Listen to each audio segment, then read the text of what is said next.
Hello and welcome to अनुजगर coaching. अनुजगर coaching के द्वारा सभी एग्जाम्स के लिए अलग अलग कोर्स हमारी वेबसाइट पर उपलब्ध है। जैसे आपका हिस्ट्री का क्रैश कोर्स है, यूपीएससी के लिए आपका क्रैश कोर्स है, बैंकिंग, एसएससी, यूपीएससी एग्जाम और पीएससी एग्जाम्स के लिए सारे ही कोर्स हमारी वेबसाइट पर उपलब्ध हैं। तो जिस किसी ने भी अभी तक हमारे कोर्सेज में एनरोल नहीं किया है वह हमारी वेबसाइट anujagarcoaching.com पर जाकर कोर्सेज में एनरोल कर सकता है। हेलो एंड वेलकम टू अनुजगर कोचिंग। स्टार्ट करेंगे आज का लेक्चर जिसका नाम है प्रॉफिट एंड लॉस। और आज के इस लेक्चर को कुछ हम उसी तरह से पढ़ने वाले हैं जिस तरह से हमने हमारा प्रीवियस लेक्चर देखा जिसका नाम था सिंपल इंटरेस्ट, राइट। उसमें हमने बिना फॉर्मूले का यूज किए पूरा का पूरा चैप्टर खत्म कर दिया। आज हमारी कोशिश यही रहेगी कि हम इस चैप्टर को भी बिना फॉर्मूले के खत्म कर दें। उससे पहले मेरी आपसे एक रिक्वेस्ट है कि आप लोग कमेंट सेक्शन में इस चैप्टर से रिलेटेड आपको जो भी डाउट हो कमेंट सेक्शन में आप क्वेश्चन आप जरूर दे दें मेरे को, क्योंकि मेरी कोशिश रहेगी कि अगली वीडियो में आपके वही डाउट सेशन ही ले पाऊं, मैं वही क्वेश्चन अगली वीडियो में ले पाऊं। ठीक है, तो स्टार्ट करते हैं आज का लेक्चर प्रॉफिट एंड लॉस। क्योंकि हम बात कर रहे हैं बिना फॉर्मूले की तो बात करेंगे कंसेप्ट की, राइट। तो अच्छा, सबसे पहले आपको यह पता होना चाहिए कि सर कॉस्ट प्राइस क्या होती है और सेलिंग प्राइस यानी क्रय मूल्य क्या होता है और विक्रय मूल्य क्या होता है, जो सभी को पता है कि अगर हम कोई वस्तु खरीदते हैं वो हमारा क्रय मूल्य हो गया और उसे बेचते हैं तो विक्रय मूल्य, यानी खरीदने वाली प्राइस कॉस्ट प्राइस होगी और बेचने वाली प्राइस क्या होगी, सेलिंग प्राइस होगी, राइट। अच्छा, प्रॉफिट एंड लॉस भी सबको पता है कि अगर कम में खरीदते हैं ज्यादा में बेचते हैं, मतलब 200 की चीज 250 में बेच रहे हो तो लाभ हो रहा है, प्रॉफिट हो रहा है। 200 की चीज 150 में बेच रहे हो तो क्या हो रही है, आपको हानि हो रही है। अच्छा, हानि प्रतिशत अगर आपको ज्ञात करना हो तो कैसे करोगे, लाभ प्रतिशत आपको ज्ञात करना हो तो कैसे करोगे, सर फॉर्मूला यूज करेंगे, बिल्कुल जरूरत नहीं है। अगर मैं आपसे बोल रहा हूं आपने कोई वस्तु 200 रुपए में खरीदी है, मतलब ये क्या हो गया, आपका कॉस्ट प्राइस हो गया, और आपको बेचना है, कितने में बेची, मान लो आपने 250 रुपए में बेची है वो, राइट। अब आपको बताना है आपको लाभ कितना हुआ, सर 50 रुपए लाभ हुआ। लेकिन मैं तो पैसों में पूछ ही नहीं रहा, मैं तो आपसे बोल रहा हूं बताओ परसेंटेज में कितना लाभ हुआ है, राइट। तो हम थोड़ी पिछली क्लास में चलते हैं जब हम हमारे स्कूल टाइम में हमारे नंबर से परसेंटेज निकालते थे, राइट। तो क्या करना था, अच्छा सपोज करो आपके टोटल 500 में से 450 मार्क्स आए, तो आप कैसे लिखोगे, 450 आउट ऑफ 500, इसी तरह से लिखोगे। आपके 1000 में से 900 मार्क्स आए तो कैसे लिखोगे, 1000, 900 आउट ऑफ 1000। तो ये तो आपने नंबर लिख दिए कि मेरे इतने नंबर आए, आपको क्या बताना है, परसेंटेज में। तो आपको ये पता होना चाहिए कि किसी भी नंबर को जब परसेंटेज में हमें कन्वर्ट करना हो, मतलब उसका मल्टीप्लाई कर दो सर 100% से, चाहे वो कोई फ्रैक्शन हो, नंबर हो या डेसिमल हो, उसका जब 100% से हम मल्टीप्लाई कर देते तो हम उसे किस में कन्वर्ट कर देते हैं, परसेंटेज में। अब क्या करना है, बहुत सिंपल सी अप्रोच है। कितना परसेंट, सर मेरे 500 में से 450 मार्क्स आए थे लेकिन टोटल 90%, यहां पर भी वही हो रहा है। कितना परसेंट, 90%, 1000 में से 900 मतलब 90%। तो उसी तरह से आपको इसमें करना है। क्या करना है, सर मुझे 50 रुपए का प्रॉफिट हुआ। अच्छा, प्रॉफिट सेलिंग प्राइस पे से होगा या कॉस्ट प्राइस पे से होगा, जो हमारा प्रॉफिट है या लॉस है वो तो हमेशा किस पर कैलकुलेट होगा, सर कॉस्ट प्राइस पर। कैसे, अच्छा जब आपने 200 पे खरीदा 250 में बेचा तो ऊपर कमाई किसकी हुई, आपकी 200 के ऊपर ही हुई ना। तो ये तो तय है कि जब आप प्रॉफिट करो चाहे लॉस करो, दोनों का कैलकुलेशन किस पर होगा, सर सिर्फ कॉस्ट प्राइस पर। तो ये 50 रुपए का फायदा हुआ है 200 पर, कैसे दिखाऊंगा सर, 50 का फायदा 200 पर, यस और नो, 50 आउट ऑफ 200। काय में बताना है सर मुझे, प्रॉफिट सॉरी परसेंटेज में, तो ये रहा सर परसेंटेज, कितना आ गया सर, 25% का क्या हुआ, मेरे को प्रॉफिट हुआ। वहीं मुझे अगर लॉस भी बताना होता और अगर यहां पर आ रहा होता कि मैंने 150 रुपए में वस्तु बेची थी, तो जाहिर सी बात है कि लॉस हो रहा है कितने रुपए का, 50 रुपए का। लेकिन वही तो फिर से यही करना कि 50 इस 200 का कितना परसेंट है, तो 25% हमारा क्या आ रहा है, आंसर आ रहा है। तो ये सारी चीजें तो आपको क्लियर होनी चाहिए, राइट। अगर नहीं है तो यहां से आपको समझ में आ गई होंगी कि आपको प्रॉफिट परसेंट और लॉस परसेंट कैसे निकालना है। लेकिन अब जिस तरह से क्वेश्चन बदलते जा रहे हैं, अब आपको प्रॉफिट परसेंट देकर और वो आपसे क्या पूछेगा, कॉस्ट प्राइस पूछेगा। तो उसके लिए जो 5 पॉइंट आपकी स्क्रीन पर दिखाई जा रहे हैं वे बड़े इंपॉर्टेंट हो जाते हैं इस चैप्टर के लिए। 5 पॉइंट में से पहला पॉइंट क्या बोल रहा है आपका कि सीपी इज ऑलवेज बी 100%, जो कॉस्ट प्राइस होगी वो हमेशा कितनी होगी 100%। ठीक है, अब इस तरह से जो 5 पॉइंट है वो हम समझ लेंगे एक एग्जांपल के जरिए से। मान लो एक व्यक्ति ने कोई वस्तु खरीदी है 100 रुपए की, राइट, तो ये खरीदने वाली प्राइस क्या होगी, कॉस्ट प्राइस, यस और नो। खरीदने वाली प्राइस हो गई कॉस्ट प्राइस। अगर वे उस पर 20 रुपए का लाभ कमाना चाहता है सर, वे 20 रुपए उस पर कमाना चाहता है, तो कितने में बेचेगा वो, 120 में, और ये क्या हो गई हमारी सेलिंग प्राइस हो गई। ठीक है, और अगर वह उस पर 20 रुपए की हानि उठाना चाहता है सर, तो वो कितने में बेचेगा, 80 रुपए में, और ये 80 रुपए क्या हो गया हमारा सेलिंग प्राइस। इसी तरह से 100 रुपए सर, 20 रुपए अगर लाभ कमाएगा तो 120 में बेचेगा, 20 रुपए की हानि करेगा तो 80 रुपए में बेचेगा, ये तो हमें पता है। अब परसेंटेज के टर्म में मैं क्या बोल रहा हूं कि सीपी हमेशा अपनी कितनी वैल्यू रख रहा होगा, 100% की वैल्यू, ये आपको ध्यान में रखना है कि सीपी जो कॉस्ट प्राइस है, यानी मैं क्रय मूल्य की बात कर रहा हूं, क्रय मूल्य हमेशा अपने आप में कितना होगा, 100% होगा। अब क्रय मूल्य अपने आप में 100% है, तो मैं ये बोल दूं क्या कि मान लो ये भी अपने आप में कितना होगा, 100%। और अगर वह व्यक्ति इस पर अब 20 रुपए नहीं कमाना चाहता, 20% कमाना चाहता है, अभी देखो 100 रुपए पर 20 रुपए तो 120 रुपए कमाना चाह रहा था, 100% पर 20% तो कितने परसेंट पर बेचेगा, वो सेलिंग प्राइस कितनी हो गई आपकी, 120%। 100% की है लेकिन लॉस दिया उसने कितने परसेंट का, 20% का, तो हमारी जो सेलिंग प्राइस है वो सर कितनी हो जाएगी, 80%। ये सब मैं आपको क्यों बता रहा हूं, एक एग्जांपल देखो और समझो। अगर क्वेश्चन इस तरह से आता है कि किसी व्यक्ति ने एक वस्तु 20% के लॉस पर बेची है, राइट, 20% के लॉस पर बेची है, और कितने में बेची है सर, 720 रुपए में, तो उसका कॉस्ट प्राइस आपको फाइंड करना है कि कॉस्ट प्राइस कितना होगा।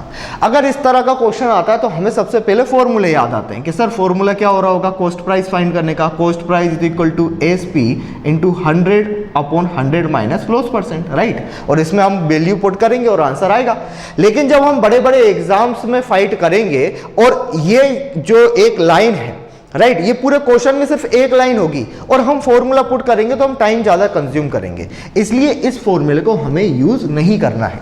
हम देखते हैं कि किस तरह से इसको करेंगे। हमें अगर पता है कि कॉस्ट प्राइस अपने आप की कितनी हो रही होगी सर, 100% हो रही होगी, राइट। अगर 100% कॉस्ट प्राइस है, कोई व्यक्ति 20% के लॉस पर बेचता है, तो मतलब कॉस्ट प्राइस, सेलिंग प्राइस कितनी हो जाती है सर, 80%। 20% के प्रॉफिट पर बेचेगा तो सेलिंग प्राइस कितनी हो जाएगी सर, 120%। अच्छा, 100% अपने आप में कॉस्ट प्राइस होगी, 20% का लॉस है, मतलब सेलिंग प्राइस सर कितनी हो रही होगी, 80%, यस और नो। क्या बोलना चाह रहा हूं मैं वो समझो कि कॉस्ट प्राइस हमेशा अपनी वैल्यू 100% की रखेगी, और अगर आप उसे 20% के लॉस पर बेचते हो तो मतलब सेलिंग प्राइस आपकी 80% हो गई। मतलब अब आपको जो सेलिंग प्राइस दी जाएगी वो एक्चुअल में 100% की वैल्यू नहीं, क्या दी जाएगी, 80% की वैल्यू। तो जो आपको 720 दिया है वो एक्चुअल में कितने परसेंट की वैल्यू दे रहा है सर, 80% की। और आपको 100% की वैल्यू फाइंड करनी है तो कैसे करोगे सर, इस 720 को जब मैं 80 से डिवाइड करूंगा 80% से तो 1% की वैल्यू, और जब मैं इसको 100 से मल्टीप्लाई करूंगा तो 100% की वैल्यू सर कितना आ गया, 900 रुपए उसकी क्या आ गई हमारी कॉस्ट प्राइस। तो ये मैं बताना चाह रहा हूं आपको कि जब भी क्वेश्चन में आपको कॉस्ट प्राइस पूछी जाए, इस तरह का क्वेश्चन आए, तो एक्चुअल में आपको 100% की वैल्यू फाइंड करनी होती है। और अगर आपको 20% लॉस के साथ सेलिंग प्राइस दे रहा है, मतलब सर 80% दे रहा है वो आपको 20% के प्रॉफिट के साथ सेलिंग प्राइस दे रहा है, मतलब वो 120% की। इसको इस तरह से भी समझ लेते हैं। अभी मान लो कि उसने एक वस्तु 20% के प्रॉफिट के साथ बेची है, तो कॉस्ट प्राइस तो सर अपने आप में 100% होगी। अगर 20% का प्रॉफिट हुआ है तो सेलिंग प्राइस कितनी हो रही होगी सर, 120%। किस तरह से, 100 रुपए पे आप 20 रुपए प्रॉफिट कमाना चाहते हो तो एक्चुअल में कितना हुआ, 120 में ही बेचोगे ना। अगर परसेंटेज के टर्म में देख रहा हूं तो 100% अगर कॉस्ट प्राइस है, 20% आप क्या कमाना चाह रहे हो प्रॉफिट, तो सेलिंग प्राइस कितनी होगी सर, 120%। अब वे बोलता है कि 20% के प्रॉफिट के साथ उसने 720 रुपए में बेची है, तो बताइए उसका कॉस्ट प्राइस यानी क्रय मूल्य क्या होगा। तो कैसे करोगे सर, इस 720 को जब 120 से डिवाइड करूंगा तो 1% की वैल्यू, और जब 100 से मल्टीप्लाई करूंगा तो 100% की वैल्यू कितनी बार हो गया सर, यानी ये कॉस्ट प्राइस हमारी कितनी रही होगी, 600 रुपये। बड़ा ही सिंपल हो जाता है पूरा चैप्टर जब आप इसको इस टर्म में देख रहे होते हो। बस इतनी बात ध्यान रखना कि अगर मैं आपसे बोलता हूं कि ए ने कोई वस्तु बी को 20% के प्रॉफिट पर बेची है, मतलब जो सेलिंग प्राइस हो जाएगी वो कितनी हो जाएगी सर, 120%, राइट। और अगर मैं बोलता हूं कि आपके पास 600 रुपए की आपने कोई वस्तु खरीदी है, तो वो अपने आप में कितना होगा सर, 100%। खरीदने वाली प्राइस क्या होती है, क्रय मूल्य, कॉस्ट प्राइस। और आप उसे बेचना चाहते हो 20% के प्रॉफिट पर, तो आप क्या करोगे सर, अगर 20% के प्रॉफिट पर, तो मतलब मैं कितने पर बेचूंगा, 120% पर। 120 काय का, कॉस्ट प्राइस का 120, मतलब आपको अब क्या करना है, 600 का 120%, which is equal to 720 rupees. तो आपका आंसर ये हो जाएगा, राइट। तो कॉस्ट प्राइस हमेशा सेलिंग प्राइस हमेशा कॉस्ट प्राइस से या तो कम होगी या ज्यादा होगी, और ये किस बात पर डिपेंड करता है, आपके प्रॉफिट पर और लॉस पर। अगर 20% का प्रॉफिट तो 120% की आपकी सेलिंग प्राइस, 20% का लॉस तो 80% आपकी सेलिंग प्राइस, राइट। तो इस तरह से आपको अप्रोच करना है पूरा ही चैप्टर। अब इसमें एक और मैं बोल देता हूं, अगर आपको मान लीजिए क्वेश्चन इस तरह से आता है कि वही आपके पास कॉस्ट प्राइस आपको फाइंड करनी है। मुख्य एजेंडा तो हमारा यही रहेगा पूरे के पूरे चैप्टर में कि आपको या तो कॉस्ट प्राइस फाइंड करने को बोला जाएगा या आपको क्या फाइंड करने को बोला जाएगा, सेलिंग प्राइस फाइंड करने को। आपको एक प्राइस दे दी 800 रुपए, और ये हमारी क्या दे रखी है, सेलिंग प्राइस, राइट। और वे बोलता है कि जब व्यक्ति ने इसको बेचा 800 रुपए में, तो उसने देखा कि उसको सर 40% की, चलो 60% की हानि होती है। 800 रुपए में बेचने पर 60% की हानि, सर कॉस्ट प्राइस तो अपने आप में कितनी हो रही होगी, 100%। सर 60% की हानि है, मतलब सेलिंग प्राइस कितनी हो रही होगी सर, 40%। सीधी बात है, 100 रुपए की चीज में 60 रुपए का घाटा खाओगे तो कितने रुपए में बेचोगे, 40 रुपए में। तो 40% की वैल्यू कितनी हो रही है सर, 800 रुपए। सर उसकी कॉस्ट प्राइस कितनी हो रही होगी सर, 800 डिवाइडेड बाय 40 इंटू 100। ये कितनी बार चला गया सर, 20 टाइम, मतलब उसकी कॉस्ट प्राइस कितनी रही होगी, 2000। ये चीजें आपको ओरली सॉल्व करना आना चाहिए, क्योंकि बहुत इंपॉर्टेंट है एग्जाम के पॉइंट ऑफ व्यू से। आगे हम लेते हैं, एक एक क्वेश्चन लेते जाएंगे और देखते जाएंगे कि हमारी अप्रोच क्या रहेगी। और इस लेक्चर में हम एक बहुत महत्वपूर्ण चैप्टर से एक क्वेश्चन लेने वाला हूं, जो स्पेशल डिमांड पे क्वेश्चन है। स्टूडेंटों ने मेरे से पूछा था कि सर क्या होता है इस तरह के क्वेश्चन जब आते हैं, किसी वस्तु के मूल्य में जब 25% की वृद्धि हो जाए तो उसमें कितने % खपत की कमी करना चाहिए कि उसका खर्चा सेम रहे। इस तरह के क्वेश्चन मैं बता दूंगा कि आपको एक चार्ट भी दे दूंगा एंड में, कि आप ऐसे बता सकते हो कि 25% की वृद्धि हुई तो 20% की उसमें कमी कर दो सर, 100% की वृद्धि हुई तो 50% की कमी। ये आपके दिमाग में बहुत अच्छे से बैठ जाएगा। और आप क्या करोगे, जब एग्जाम्स में इस तरह के क्वेश्चन आएंगे तो आपको सिर्फ क्या करना है, इतना देखना है कि कितने % की वृद्धि हो रही है, और आपको आंसर लगाना है सर इतने % की कमी कर दो, ये आंसर होगा। यानी क्वेश्चन देखने के साथ आपको आंसर पता पड़ जाएगा। ये पहला क्वेश्चन देख लेते हैं कि पहला क्वेश्चन क्या है। पहला क्वेश्चन बोल रहा है, Raj purchased a radio at ₹800 and sold it at a profit of 40. What is the selling price and profit % of the radio? राज ने एक रेडियो 800 रुपए में खरीद कर 40 रुपए के लाभ पर बेच दिया। रेडियो का विक्रय मूल्य और लाभ प्रतिशत। तो सर अगर वही क्वेश्चन बहुत सिंपल है, 800 रुपए में उसने खरीदा था, मतलब कॉस्ट प्राइस हो गया ये हमारा, ठीक है, क्रय मूल्य हो गया। सर 40 रुपए का उसको प्रॉफिट देना है, सर उसको क्या देना है, लाभ देना है 40 रुपए का। तो कितने में बेचेगा सर, 840 रुपए में बेचेगा। तो ये तो इसका क्या निकल आया, विक्रय मूल्य। लेकिन कितने % का लाभ, तो बस यही देखना, ये 40 किस पर कैलकुलेट होगा, 800 पर। ये 40 800 का कितना % है, यही हमको निकालना है। तो कितना % है सर, 5% है। ये तो ओरली भी सोल्व हो सकता था, सिर्फ इसमें हमें ये देखना था कि 800 में अगर 40 का प्रॉफिट है तो 840, और 40 800 का कितना % है, 5%। आगे चलते हैं अगले क्वेश्चन की तरफ। On selling an item for ₹150, एक वस्तु को 150 रुपए में बेचने पर there is a loss of 25%, 25% की हानि होती है। What is the cost price of that item, उस वस्तु का क्रय मूल्य क्या होगा। अब आपको पता है कि अगर उसने 150 रुपए में बेची है तो ये तो सर हमारी सेलिंग प्राइस हो रही होगी, राइट। और सेलिंग प्राइस हमेशा या तो 100% से ऊपर होगी या 100% से नीचे होगी। क्या बोल रहा है वो, there is a loss of 25%, उसने 25% की हानि होती है तो कोस्ट प्राइस सर मतलब कितने परसेंट की वैल्यू फाइंड करनी है आपको? 100% की। 25% की हानि मतलब कितने में बेची होगी सर उसने? 75% में। और इस 75% की वैल्यू कितनी हो रही है? 150। 100% की क्या होगी सर? 150 डिवाइडेड बाय 75 इंटू 100, ये 2 बार चला गया, मतलब कॉस्ट प्राइस कितनी आ गई आपकी? 200 रुपये। तो ये मैं बताना चाह रहा हूँ आपको, इस तरह के अगर क्वेश्चन आते हैं आपके एग्जाम में तो आप बड़े ही सिंपल तरीके से उसको सोल्व कर सकते हो। अगले क्वेश्चन की तरफ बढ़ते हैं और जैसे जैसे क्वेश्चन बढ़ते जाएंगे लेवल उसका भी बढ़ता जाएगा। क्वेश्चन देखो, Amit bought an item for ₹400 and spent 50 on its repair। Amit ने 400 रुपए की एक वस्तु खरीद कर उसकी मरम्मत पर 50 रुपए खर्च किए। यदि वह उस वस्तु को बेचकर 20% लाभ कमाना चाहता है तो वह उस वस्तु को कितने में बेचेगा? At what price should he sell that item? Sorry, if he wants to earn 20% profit by selling it, at what price should he sell that item? क्या बोल रहा है वो कि अमित ने एक वस्तु सर 400 रुपए की खरीदी थी। ओके सर, तो उसकी कॉस्ट प्राइस हो गई सर 400 रुपए, यानी ये क्या हो गया? उसका क्रय मूल्य हो गया। कितना हो गया सर?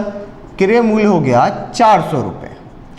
अब उसने इसकी मरम्मत पर कितने रुपए खर्च कर दिए सर? 50 रुपए। तो एक बात बताओ, अगर उसने 50 रुपए खर्च किए इस पर तो उसको टोटल कितने की पड़ी होगी? वो 450 की। और अगर 450 उसका टोटल है तो ये 400 प्लस 50 ये क्या हो जाएगा उसका टोटल कॉस्ट प्राइस? यस और नो? ये क्या हो गया उसका कुल क्रय मूल्य, राइट। मतलब उसको वो चीज कितने की पड़ी सर? 450 रुपए की। आगे क्या बोल रहा है?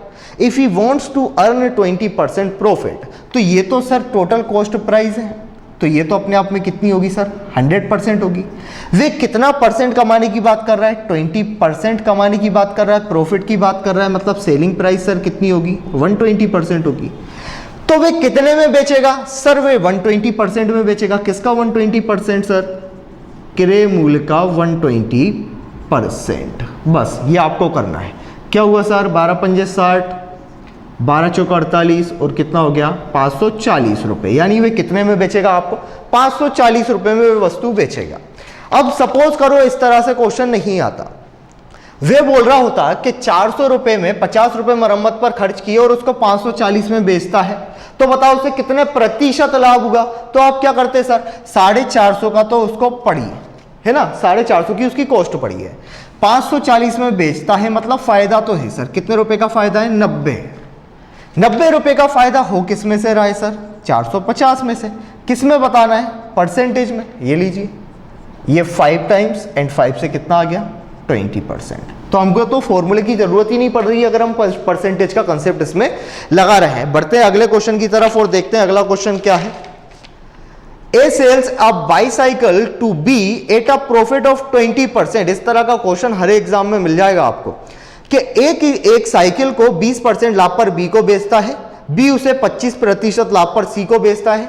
यदि C साइकिल को 225 रुपए में खरीदता है तो A के लिए साइकिल का क्रय मूल्य ज्ञात कीजिए। क्या बोल रहा है? A sells a bicycle to B at a profit of 20%. B sells it to C at a profit of 25%.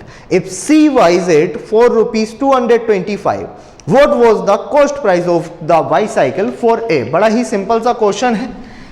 In questions के बाद मैं थोड़े से टफ क्वेश्चंस लेना चालू करूंगा। अभी ये क्वेश्चन इसलिए ले रहा हूं ताकि आपका बेसिक कंसेप्ट क्लियर हो जाए कि कैसे क्या कर रहे हैं। अच्छा, ए के लिए तो हमारे पास कोई वैल्यू है ही नहीं कि उसने कितने में खरीदा था, तो इस तरह के क्वेश्चन में आप मान लो कि ए के लिए जो कॉस्ट प्राइस रही होगी, क्रय मूल्य रही होगी, वो 100 रुपए रही होगी कि ए ने उसको 100 रुपए में खरीदा। अब अगर ए उसको 20% प्रॉफिट पर बेचता है तो हर संख्या तो अपने आप में सर 100% है। अगर उसको बेचेगा तो मतलब वो कितने में बेचेगा सर? 120% में। ये परसेंटेज को हटा के मैंने बटे में 100 लगा दिया, राइट। यानी ए ने इतने में खरीदी थी, ए ने बी को इतने में बेच दी, यानी बी ने इतने में खरीदी। आगे क्वेश्चन क्या बोल रहा है? बी उसे 25% लाभ पर बेच देता। अच्छा, बी भी प्रॉफिट पर बेच रहा है तो ये तो बी के लिए कॉस्ट प्राइस यानी क्रय मूल्य रहा होगा।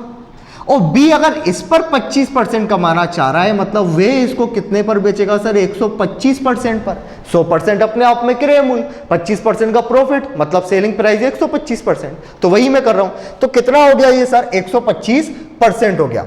अब अगला क्वेश्चन क्या बोल रहा है, आगे क्वेश्चन क्या बोल रहा है वो देखो।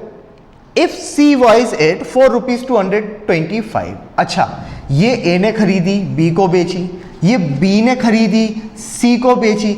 अब ये तो सी ने खरीदी होगी पूरी, और कितने रुपए में खरीदी सर, 225 रुपए में। बस आपको एक ही इक्वेशन बनानी है और पूरा आपका आंसर जो भी है वो बड़ी आसानी से आ जाएगा। क्या बोल रहा था, ए ने कोई वस्तु 20% प्रॉफिट पर बेची तो मतलब उसने इतने में बेची होगी, बी ने 25% प्रॉफिट पर बेची मतलब इतने में बेची होगी, और सी ने इतने में खरीदी तो सी ने इतने में खरीदी होगी। अब सिर्फ इसको सोल्व करना है और आंसर आपके पास आ जाएगा। 25 से 4 टाइम गया यहाँ पर, और 4 से यहाँ पर करते हैं तो यहाँ पर गया हमारा 30 टाइम, 0 से 0, ये 3 5 का कितना हो गया हमारा, 15 हो गया। और हमें पता है कि 15 का स्क्वायर क्या होता है, 225, इसलिए ये भी कितनी बार चला जाएगा, 15 बार। यहाँ पे कितना बच रहा है, 10, जो वहाँ पर जाकर मल्टीप्लाई होगा, क्या आ गया हमारा 150 रुपये एक्स की वैल्यू आई, जो कि कॉस्ट प्राइस थी किसके लिए, ए के लिए। तो जब आपको परसेंटेज का ज्ञान हो तो फॉर्मूला यूज करने की जरूरत नहीं है, वे आप देख रहे हैं। अगले क्वेश्चन पर आते हैं जो कि स्पेशल डिमांड पर क्वेश्चन है। क्वेश्चन देखते हैं और देखते हैं कि किस तरह से इसका हम आंसर ओरली दे सकते हैं, लेकिन वो थोड़ी सी उसके पीछे की कहानी जानने के बाद समझ में आएगा कि सर ये ऐसा होता क्यों है। लिखा हुआ है, if the price of an item increases by 25%, find out why what percent so that consumption be reduced so that there is no increases in the expenses on that item। यदि किसी वस्तु के मूल्य में 25% की वृद्धि कर दी जाए तो ज्ञात कीजिए कितने प्रतिशत से उसकी खपत को कम कर दिया जाए जिससे खर्चे में कोई वृद्धि ना हो। क्वेश्चन को समझ लिया आपने कि क्वेश्चन क्या बोल रहा है, उसको हम यहाँ पर भी समझ लेंगे। अब इसका सीधा आंसर है 20%, राइट। लेकिन ये कब होगा, जब आपको थोड़ा सा हम मैं चार्ट बता दूंगा और वो आपको याद होना चाहिए। क्वेश्चन ये बोल रहा है कि किसी वस्तु के भाव में 25% की वृद्धि हो जाए। मान लो आपके पास 100 रुपये है, राइट, खर्चा आपका 100 रुपये का ही है। आलू का भाव जो है वो चल रहा है 10 रुपये किलो, मैं क्या बोल रहा हूँ, 10 रुपये पर केजी। तो आप कितने आलू खरीद पाओगे सर, 10 केजी आलू खरीद पाओगे।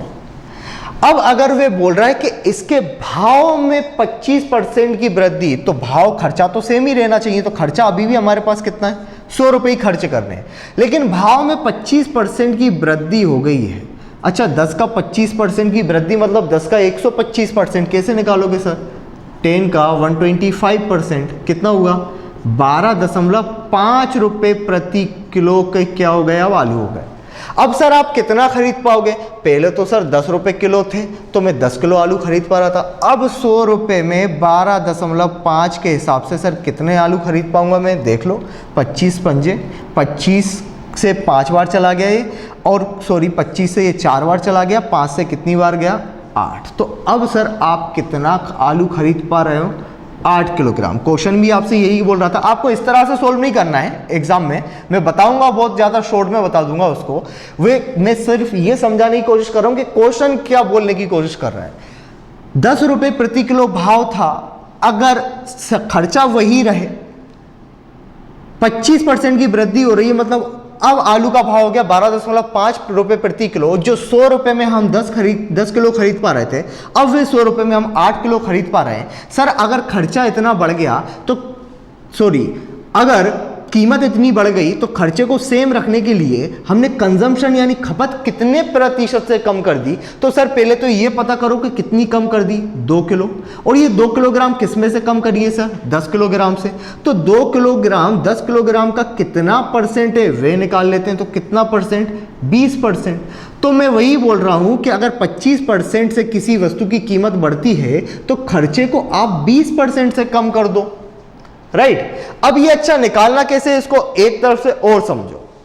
अगर किसी वस्तु के मूल्य में 100% से वृद्धि हो रही हो, तो उसकी खपत आप 50% से कम करोगे तो खर्चा सेम रहेगा। कैसे निकाला हमने कि वही 100 थे और 100 में मैंने 100 की वृद्धि करी तो अब वो कितना हो गया सर, 200 हो गया। वापस से मुझे कम करने के लिए तो वही 100 कम करना पड़ेगा, लेकिन किस में से, 200 में से। और ये 100 200 का कितना परसेंट है, 50%। तो मैं वही बोल रहा हूं कि 100% की वृद्धि तो 50% की कमी। अब अगर 50% की वृद्धि होती है तो कितने परसेंट से कमी सर, 33.33% से कमी। इसको भी देख लेते हैं। देखो वो 100 है, 50% से वृद्धि मतलब अब वो कितना हो गया, 50 से वृद्धि तो 150। अब कम में जाने के लिए मुझे फिर कितना कम करना पड़ेगा, 50। लेकिन कम करने किस में से करना पड़ेगा, बढ़ी हुई वस्तु में से। तो ये 150 का 50 कितना परसेंट है सर, 100/3 मतलब 33.33। अच्छा, ये रिवर्स भी आपका हो जाएगा कि अगर किसी वस्तु के मूल्य को 50% से कम करें तो कितने परसेंट से उसको बढ़ाना पड़ेगा। तो देखो जैसे 100 है, 50% से कम किया मैंने, तो एक्चुअल में 50 कम किया तो कितने पर आ गया, 50। अब इस 50 को मुझे वापस से 100 पर ले जाना है तो मुझे कितना बढ़ाना पड़ेगा, 50 ही बढ़ाना पड़ेगा। और 50 का कितना परसेंट है सर, 100% है। तो ये चार्ट आप याद रख लेना, तो इतना कैलकुलेशन करने की भी जरूरत नहीं है, राइट। अब अगर क्वेश्चन कहता है कि 33.33% से अगर वृद्धि हो रही है तो सर आप 25% से उसकी कमी कर दो। 25% से अगर वृद्धि हो रही है तो सर आप 20% से कमी कर दो। 20% से वृद्धि हो रही है तो सर आप 16.66% से कमी कर दो। और अगर 16.66% से वृद्धि हो रही है तो आप 14.28% से क्या कर दो, उसको कम कर दो। सर ये आपको याद है, हमको याद नहीं होंगे तो इसको एक बार और देख लेते हैं। 100 को मैं लिख सकता हूं क्या, 1/1। इसको मैं 1/2 लिख सकता हूं क्या, इसको मैं 1/2, 1/3, 1/25% मतलब 1/4, 1/5, 1/6। इनकी तो आपको परसेंटेज वैल्यू याद होनी चाहिए। 1/3, 1/4, 1/5, 1/6 और 1/7। अब इसको एक तरफ से और देखो, अगर किसी वस्तु की कीमत में हाफ 1/2 से वृद्धि हो गई तो उसकी कमी कर दो 1/3 से। 1/3 से अगर वृद्धि हो रही है तो कमी कर दो 1/4 से। 1/4 से अगर वृद्धि हो रही है तो कमी कर दो 1/5 से। 1/5 से अगर वृद्धि हो रही है तो कमी कर दो 1/6 से। 1/6 से अगर वृद्धि हो रही है तो कमी कर दो 1/7 से। पूरा का पूरा फंडा इसी तरह से चल रहा है। आपको ये समझ में आ गया होगा। एक क्वेश्चन आता है कि किसी वस्तु के मूल्य में जब 25% की वृद्धि कर दी जाए तो एक आदमी 160 रुपए में 6 अमरूद कम खरीद पाता है, राइट। अगर वस्तु के मूल्य में वृद्धि हो रही है तो खपत तो कम होगी, तो 6 अमरूद अगर वो कम खरीद पा रहा है तो एक्चुअल में उसका वास्तविक मूल्य क्या होगा। इस तरह का क्वेश्चन भी आता है जो मैं आपको अगले लेक्चर में बताऊंगा। आज के लिए बस इतना ही, क्योंकि मेरा आज का जो अप्रोच था वो सिर्फ इतना था कि आपको ये बताना कि किस तरह से इसके क्वेश्चन परसेंटेज से सोल्व हो सकते हैं। होप आज की ये वीडियो आपको समझ में आई होगी। ये वाला चार्ट आपके लिए बड़ा ही बेनिफिशियल होने वाला है आगे के एग्जाम के लिए, क्योंकि जब बड़े बड़े क्वेश्चंस आएंगे तो ये एक लाइन आएगी और सब सोल्व कर रहे होंगे और आप आंसर टिक कर रहे होंगे। तो कमेंट सेक्शन में जरूर क्वेश्चन लिखना ना भूलें, जो भी आपके डाउट्स हो या फिर जो आपको कॉन्सेप्ट क्लियर ना हो वो जरूर बताएं। आज की वीडियो कैसी लगी वो भी बताएं। मिलते हैं अगले लेक्चर में कुछ अच्छे क्वेश्चंस के साथ।